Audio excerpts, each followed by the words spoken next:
नमस्कार मित्रों, मैं आकांक्षा जादौन अपनी रचना अपने शब्दों में आपके समक्ष प्रस्तुत करती हूँ।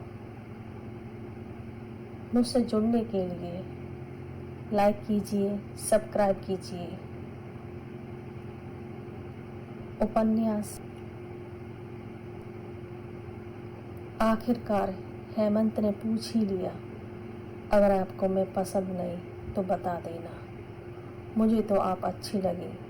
आपको मैं पसंद तो हूँ। जब दोनों की सहमति हो तभी शादी करनी चाहिए। इसी कारण मैंने पूछ लिया। शिवांगी ने मुस्कुराते हुए कहा, मैं भी आज के ज़माने की हूँ। जो लड़की मुस्कुरा के चली जाए वो नहीं हूँ। हेमंत, तो इसका क्या मतलब? शिवांगी, माँ ने जो तय किया है वही समझ लो। यह कह के चली गई। धीरे धीरे मुलाकातें प्रेम के अध्याय लिखने लगी। दूसरी तरफ सुधा पैसे की व्यवस्था करने में लगी थी। बेचैनी बढ़ती जा रही थी। कैसे इतनी रकम का इंतजाम हो पाएगा?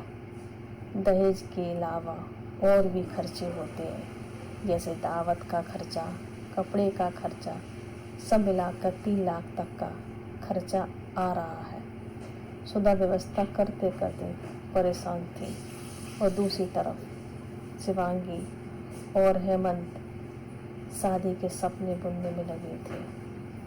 हेमंत की एमए की आखिरी पढ़ाई आखिरी साल थी।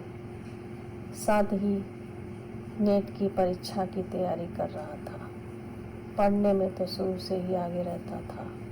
नेट की परीक्षा देकर कब अपनी तकदीर पर छोड़ दिया था। शिवांगी हेमंत के जीवन में किस्मत बन के आई। नेट की परीक्षा पास कर ली। बहुत खुश था, पर किस्मत कुछ और ही मोड़ लेने वाली थी। सुधा हेमंत के पास उन्हीं की खुशी में मिठाई लेके आई। राखी के तो तेवर ही बदल गए थे।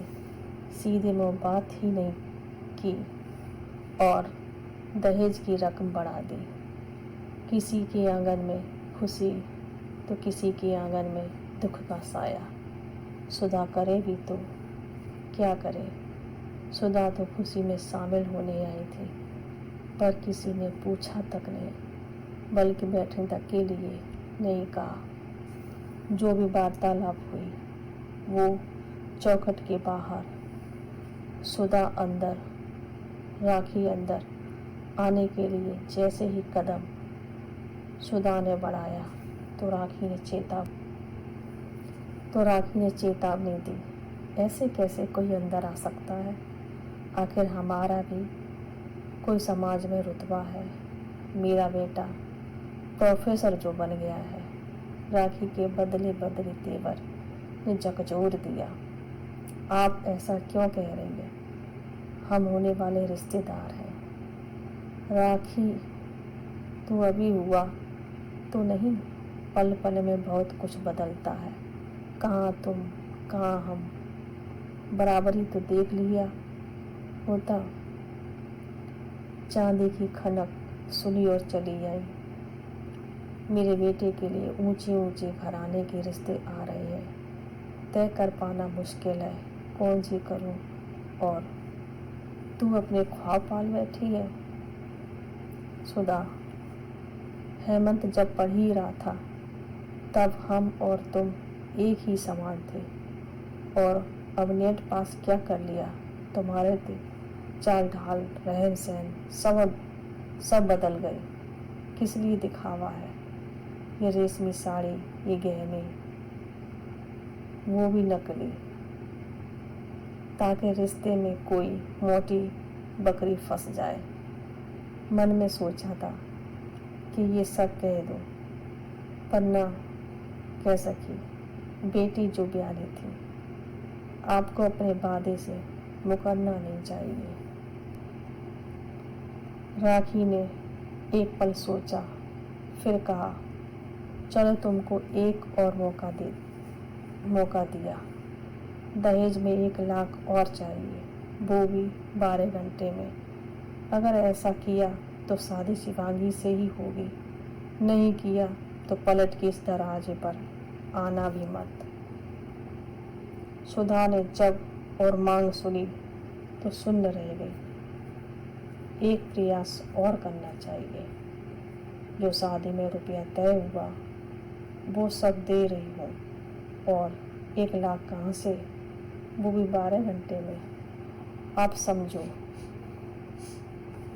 मेरी हालत, मैं ही जानती हूँ। दिन देखी न रात देखी, सिलाई कर कर ये तब जाके रुपए इकट्ठे कर पाई हूँ। अब 1 लाख और कहाँ से लाऊं? राखी बड़े रौब से बोली, मेरी हिम्मत मारी गई थी जो पहले ही शादी तय कराई। किसी फकीर से जो अपनी लड़की को इतना भी नहीं दे सकती, वो तो मेरी मेहरबानी समझो जो तुम्हें एक मौका और दे रही हूँ। हेमंत को रिश्तों की कमी थोड़ी ही है। आज तो अच्छे अच्छे पैसे वाले ठोकर खा रहे हैं। कोई 10 लाख, कोई 12 लाख अपने आप देने को तैयार है। हमने तो अभी कुछ नहीं कहा है। तुम 1 लाख और देने को तैयार हो तो हम शादी के लिए तैयार हैं। सुधा गिड़गिड़ाती रही और बोलती रही, थोड़ा समय और दे दो, थोड़ा समय और दे दो। राखी, मेरे पास समय नहीं है। मैं शादी जल्द से जल्द करना चाहती हूँ, और भी रिश्ते हैं। सुधा, आप ये रिश्ता ठुकराइए मत। मैं आपको 1 लाख दूंगी, चाहे मुझे कुछ भी करना पड़े। सुधा निराश मन से अपने घर लौट आई। पहले तो खूब आदर सत्कार होता था, मगर आज 1 गिलास पानी की भी नहीं पूछी। ये कैसी चमक है नौकरी की। राखी के घर तो और ही खिचड़ी पक रही थी। सुधा के जाते ही एक ऊंचे खानदान का व्यक्ति राखी के घर आया। सूटकेस लेते हुए कहा, राखी जी, मेरा भी ख्याल रखना। सूटकेस देते हुए कहा, राखी जी, मेरा भी ख्याल रखना। इसमें पूरे 8 लाख रुपए हैं। शादी तो मेरी बेटी की ही होनी चाहिए। राखी सूटकेस लेकर बहुत खुश हुई। मानो बरसों की तमन्ना आज पूरी हो गई हो। आप चिंता क्यों करते हैं? आपकी ही बेटी मेरे घर की बहू बनेगी। सेठ, आपने तो सुधा की बेटी से रिश्ता तय कर दिया था, उसका क्या? राखी, सेठ जी, बस आप शादी की तैयारी शुरू करवा दें। इस घर में तो आएगी आपकी बेटी। दौलत इंसान को कहाँ से कहाँ पहुँचा देता है। ईमान, धर्म, रसूख सब दौलत से ही बनते हैं। ऐसी सोच को सहारा जा रहा है और बहुत फल फूल रहे हैं। दौलत की चकाचौंध ने बेटों का मोल भाव करने से पीछे नहीं हटते हैं। धन की गठरी जो जायदादें उसी के साथ शादी तय कर देते हैं। दहेज ने अपने पैर जमा रखे हैं। दहेज ही किसी के घर को आबाद कर देती है तो किसी को डुबो देती है। राखी ने तो तय कर ही लिया था कि शिवांगी घर में दुल्हन नहीं बन के आएगी। उसके लिए किसी भी हद तक जा सकती थी। दूसरी तरफ अपनी बेटी की खुशी के लिए कुछ भी कर सकती थी। सुधा के पास था ही क्या? सुधा के पति दर्जी का काम करते थे। स्वयं की दुकान थी। सुधा ने सिलाई का कार्य अपने पति से सीखा था। वही काम सुधा भी करने लगी थी। एक पुश्तैनी मकान था और कुछ तो नहीं था। माँ ने बेटी के चेहरे को पढ़ लिया था।